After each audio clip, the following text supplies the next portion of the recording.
Hey everyone, welcome to another episode of the Startup Show with your host Leonard Kim. Today we have Ken Rosenfeld on the line with us. He's over at the Rosenfeld Law Firm as the president. He's actually had an interesting history where he dealt with one of the biggest cases in California. And by biggest case, what we wanted to kind of talk about is this case had about 1,700 charges for one entity. Like 1,700 is absolutely insane. Ken, do you want to kind of get more into detail about that and kind of talk about how you were able to win that and the circumstances behind it? Sure. What's interesting is, as far as topical is concerned, the Attorney General at the time, who I was up against, is Kamala Harris, Oh, who I think you might wow. know who she is now. Yeah. We all knew who she was then. She was an absolutely wonderful person, but she was the Attorney General prosecuting this case, and my client had 1,700 plus counts That's against crazy. her. So from an indictment or a complaint standpoint, no other case in California history has ever had 1,700 plus counts against somebody in the state. And I handled that case, and I handled it to a dismissal for my client. My client was Roni Deutch, known famously as the tax lady. She started this industry of, if somebody owes money to the IRS, her firm and herself will assist in mitigating the amount of money that you owe or negotiate with the IRS. This industry is now world famous, not just in the US, but used in other countries, her model. And she started it all out of her garage in Northern California.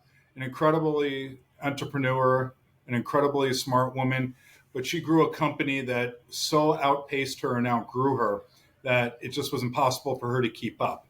And hence the criminal charges against her that were eventually all dismissed because she was never a criminal. She was a businesswoman that got involved in a business that absolutely overtook her because it just grew so large. It's kind of crazy to come up with 1,700 different counts. Like I've heard of like some people getting like 5 counts, 10 counts, 20 counts, but I don't even know what kind of goes in someone's mind to go out there and issue 1,700 counts. That's absolutely insane. Well, there was millions of pages of discovery. That's the paperwork that when there's a court case, the paperwork that's given back and forth from the prosecutor to the defense attorney, the legal term for its discovery. And there are literally millions of pages. And 1,700 counts probably, if they wanted to, could have been 2, 3, 4 times that. But at the end of the day, it comes down to, was there criminal intent? And that comes down to almost every case that you can imagine. And if you can't find it, then you can't get it. And if you can't get Yeah. it, then you get someone like me who figures out another path. I mean, if I was on the receiving end of getting 1,700 counts against me, I would probably freak out. And just thinking about me being in that type of situation, like, I don't even know what I would do. I'd probably call friends. I'd probably tell them I'm going to jail. I probably have absolutely no idea, like, how I would even go and overcome this. What was her journey like in finding you? Well, at that time, I'd already handled several high-profile cases. Mm. And in Sacramento, our firm and our reputation had a very strong profile, as we do now. At that time, I had won the second largest sex offense case Oh, in wow. California history by a jury. So I was not hard to find, and she found me. I see. So you've been dealing with a lot of high profile cases like this, which is kind of unbelievable. And anyone who's in business, if they're experiencing any types of problems, I mean, just talking about how you're able to get 1,700 charges dropped like that, they should really be looking into potentially working with you. But can you kind of just walk us through maybe some other business cases and some other cases that you may have had where there was just some phenomenal outcomes with what you've been doing? Sure. We've handled some very serious felony and sort of high-profile federal cases. We recently had a federal case that involved somebody that was doing work with the U.S. government and buying ink cartridges Mm. from the U.S. government. And what they were doing was buying millions of dollars from the federal government of what was supposed to be HP ink cartridges. Well, they were buying an HP compatible ink cartridge. Mm. And the margins are, of course, much different on something that's compatible compared to something that is a named product Yeah. like HP.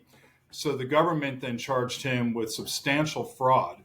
He was looking at going to federal prison for 70 plus years That's a with long what he time. was doing. But what he was doing, it was disclosed of what he was doing, but it was still, according to the federal government, considered fraudulent. When you have a client that's looking at something like 70 plus years in the federal system, if you're able to negotiate something, and in this case, we negotiated essentially a 1 year sentence, Mm-hmm. you have to take a look at benefit and bargain. And sometimes that you don't want to always engage in what's called plea bargaining, Mm-hmm. but you kind of have to no matter what the circumstance is. Like I've been doing this a long time, Leonard. I've had one case in my entire history as an attorney, of thousands of them, where my client wasn't even in the state when he was accused of the charges, Yeah. where it was absolutely 1,000% could not be. You have the absolute wrong person. Yeah. That doesn't happen very often. Yeah. So certainly I'm not stating that people are guilty, because they're not. It's innocence till proven guilty. But do you know anybody right now looking at Sean Puffy Combs and saying, oh, he's innocent? Of course he is. That's not the way it really works in reality. That is So true. In real life, it's very, very hard to see someone go up for a crime and think they're innocent. Maybe if you know the person and their character is not similar to what you see online, you're like, I don't believe that is potentially the outcome of what's going on. But the general public in general always goes all the way to the guilty area as opposed to giving someone the benefit of the doubt. and having tried so many high profile cases, NFL players, sports stars, Hollywood personalities, there's a different element that goes into representing somebody that's high profile. Yeah. And the public opinion and public outcry, depending on what the offense is charged, becomes something that is more of a challenge. That it's easy to say innocent until proven guilty, but if you were representing Donald Trump, do you really think it comes down to that? No, his lawyers had quite a challenge in front of a New York jury To for me, him. that seems extremely difficult if you think about it. From a high profile person, there's a lot of opinions out there. You have a jury who's not supposed to read any of the news on that particular case, but how easy is it just to Google something? Like, how do you really have a jury be unbiased for a public case when everyone out there, you even look on Twitter, you look on Facebook, you look on Instagram, everyone has their own opinion of it. Like, kind of going out there and going against the grain of that public image, that's a really difficult stance to take and to win. It's a tremendous challenge in the industry, especially for defense lawyers. The last jury that I know that was sequestered was O.J. Simpson's jury. Mm-hmm. And I'm sure there have been in maybe Butte County or someplace that I don't know. But the last case that you've really heard of where the jury was absolutely sequestered was a long time ago. And to be able to control information, it's too easy to get information. It's too easy to Google. It's too easy to look up witnesses and see what their history is or what they have on their Facebook page or what they have on their Instagram.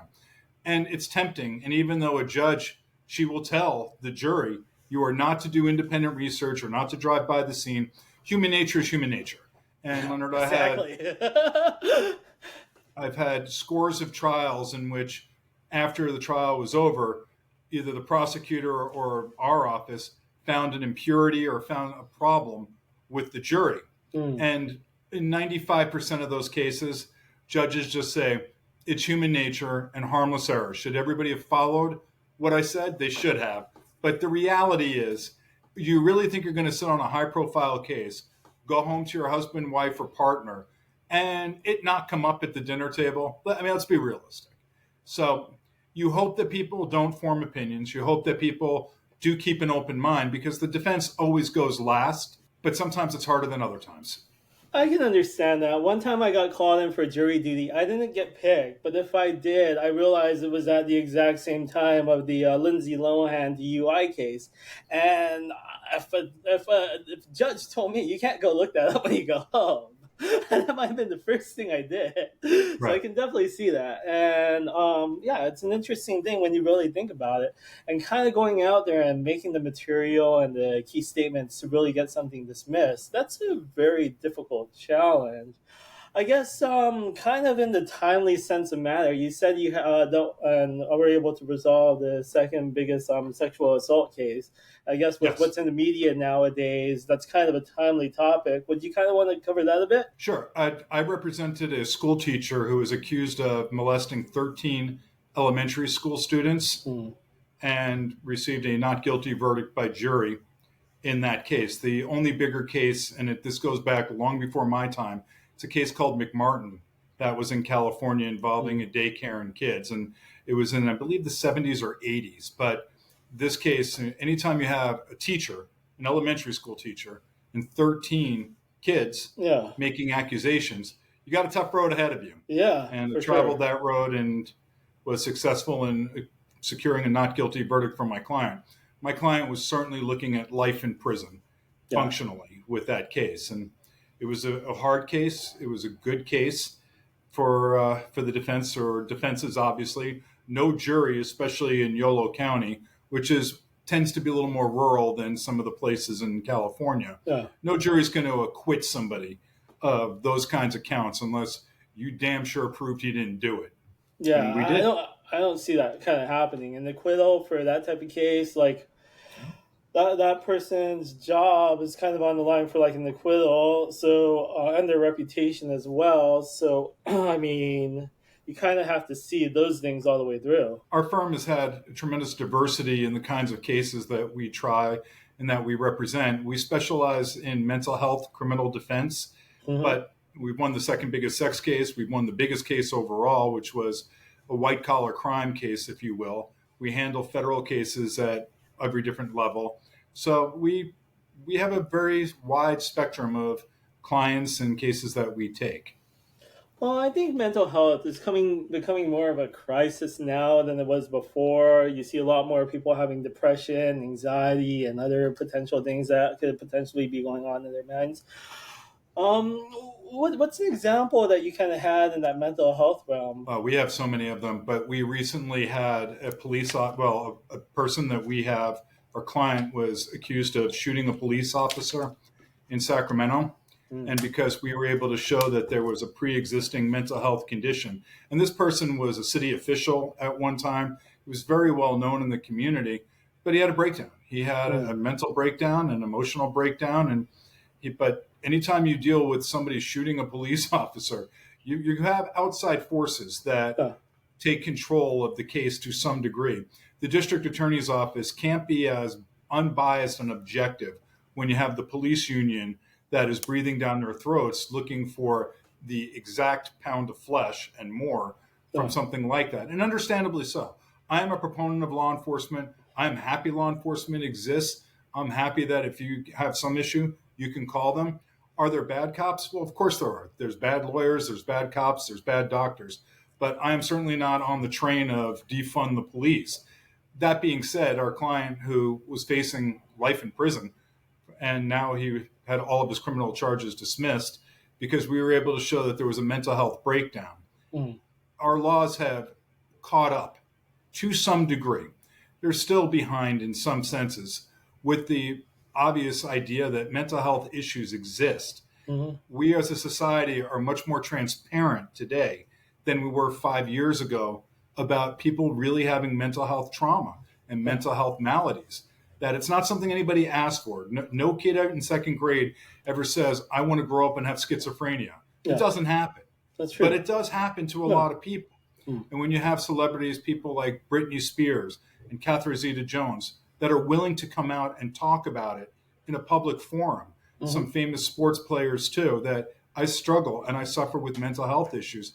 It normalizes it to our society where we can get people treatment and help. Like my client didn't deserve to do a day in custody. He didn't intend to hurt anybody. He just had a manic episode. Should he Yeah. have had a gun? Well, that's a whole different debate for a Yeah. different time. But had that case not been handled that way, Hmm. he's looking at spending the rest of his life in prison for having an episode and being episodic. So, mental health law is a very important aspect of our practice. And when it's something that's justifiable or something that is able to be verified, it's a criminal defense to almost every charge in California today, except sex offenses and except murder. Hmm. You cannot get mental health diversion for those two classes and categories of offenses. I see. It's kind of interesting how a lot of the celebrities were able to go out there and share talking about mental health, and how that kind of trickled down and helped change a lot of the laws and a lot of the stigma that was kind of behind it. Because I know growing up as a kid, no one ever talked about that. Like, it was everyone lived a happy life, everyone was perfect, and things like that. So it's kind of interesting how that movement kind of happened. Another thing I also noticed is I watched Beverly Hills Cop, the newest one, like recently, and there was a scene in there where there was like a cop killing scene as well. And you're right. If the cops do find that one of their own goes down, like, they put all hands on deck, everything's up there, and they try to just go for the person that they think did it. And whether that's the person or not, I mean, there's a little bit more, I guess, red tape and more urge to really go out there to kind of get that kind of handle. Well, it's been referred to as the big blue wall, Mm. but now with cameras and with body cams, things are much more transparent than ever have been before. But the bottom line is that you take a look at where money flows. The police union, the correctional guards union, they're the most substantial unions in the state of California. And they have the ability to put a lot of pressure into making sure a case gets prosecuted. Yeah. And I'm not saying right, wrong, or indifferent, but I am saying that, as any criminal defense attorney will tell you, if he or she is worth her weight in practice, if you have a case where the victim in the case is law enforcement or a teacher, you have a different element that you have to deal with. You have another layer of criminal defense work that you have to deal with, because negotiating a case like that isn't going to happen, and it isn't going to be so simple. And earlier, you kind of mentioned that you also at times deal with criminal cases as well, as that's another area that your law firm practices. Do you want to go into one of those cases as well? Well, we have a spectrum of cases right now in our case calendar. We have DUI cases and we have high profile murder cases. So we represent an almost full spectrum of different possible criminal cases. And I've won jury trials in almost every criminal offense that there is. Oh. Train wrecking, I haven't, but you don't get that charged very often. But as far as the standard cases, things such as robbery, murder, attempted murder, rape, child molestation, burglary, three strikes, I've won all these cases. Interesting. Is train wrecking when you crash a train? Yes, I was using that as an example. We Okay. don't have a lot of train robberies today, but it's still on the books. The penal code has some offenses in it that, even when lawyers see the code section, are like, we have no idea what that is, and you look it up and things like that. So I was being tongue in cheek to some degree, but I can't possibly. No attorney can say they've won every possible criminal defense case. Yeah. I've won all the ones that are the well-known ones. Yeah, I was thinking train wrecking. Is that like a train wreck, or is it like the movies? That's kind It'd of be where like my the mind movies. was at. I would think that it would be creative if somebody did that, but it probably would be too easy to get caught. Yeah, that's true. So, one of the things that you mentioned, and I was looking through your website, you had a 5-star review from someone who was up for murder charges, which is kind of insane. I mean, in that type of situation, it's hard to really think that you'll ever see the light of day again outside of a prison. And I mean, can you kind of walk us through that case? I'm not sure which one it is. I've had several not guilties with murder cases, but look, these offenses are, a lot of them have a lot of emotion to it and potential self-defense to it, especially when you add elements of alcohol or drug use and passion.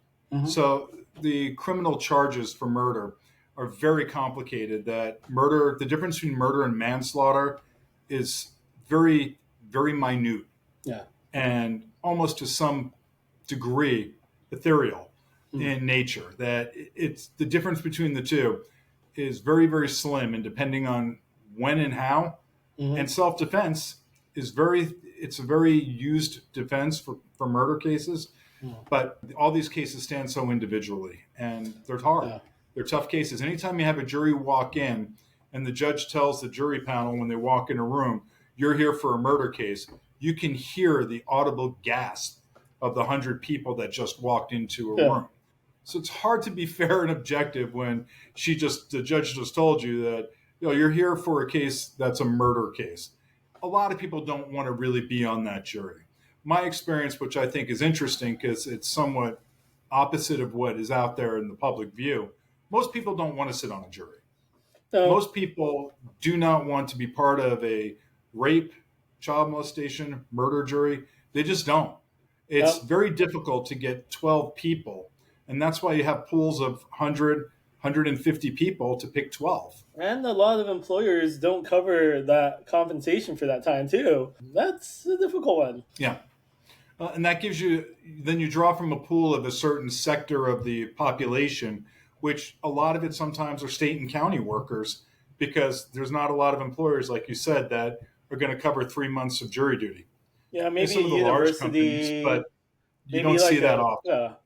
like maybe a university, maybe like a Meta, like one of those larger companies. But the Right. majority of companies, like they're like, oh, you gotta go to jury duty for 3 months. Like, enjoy your like $10 a day or whatever it is. And you understand it too, because Yeah. it's for a small company that if you're going to lose somebody for 30, 40 days for a trial, Yeah. it's difficult that you're paying this person.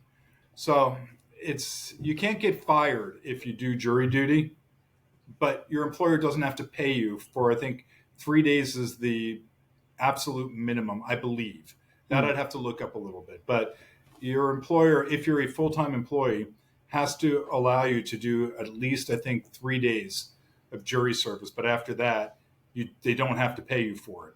And I can tell you that unless you're talking about the most basic DUI case, you're going to be in court for more than 3 days.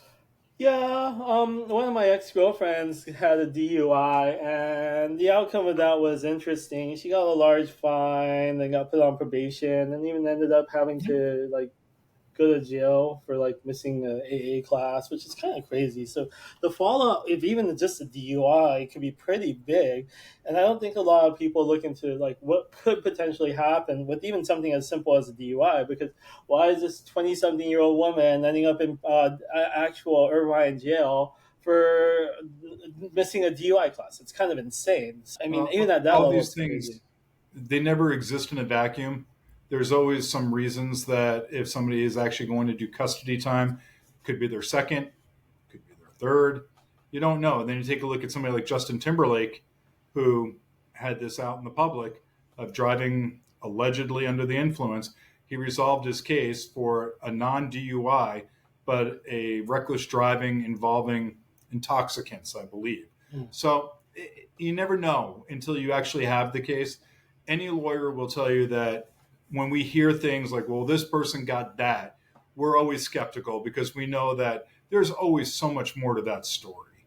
And building the right story for your client is sometimes the difference between your client going to jail and your client going to a rehab facility.